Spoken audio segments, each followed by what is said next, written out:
We now have a clearer picture of just how many voters took part in the Illinois primary. And it wasn't many. Only 1 in 5 Chicago voters cast their ballots in the primary election. It was the second lowest voter turnout in the history of modern Chicago. A big drop from 2018 when about 33% of Chicagoans cast ballots. But this year, that number dropped to just 20%.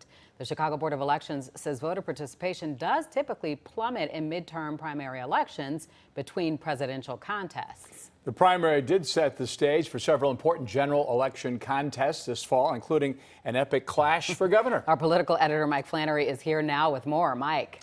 Dawn and Corey, Governor Pritzker and his Republican challenger, State Senator Darren Bailey, come from opposite ends of the state of Illinois and opposite ends of the political spectrum. On abortion, for example, each calls the other an extremist.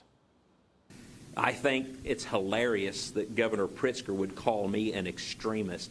I think it's obvious who the extremist is. Parents want the return of parental notification. They don't want their 12-year-old daughters going out and being able to have an abortion without them knowing it. Pritzker did recently sign a new law abolishing Illinois' previous requirement that parents be told before a minor child has an abortion. Bailey said he would if it becomes politically possible in the General Assembly, something he thinks will not happen. But if it does, he would move to ban all abortions, except those necessary to save the life of a pregnant woman.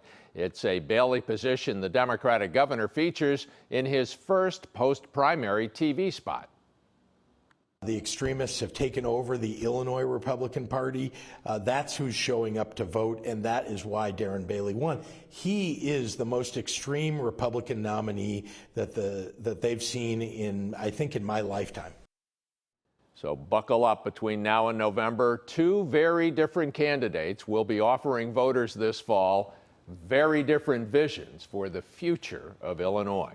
I'm political editor Mike Flannery.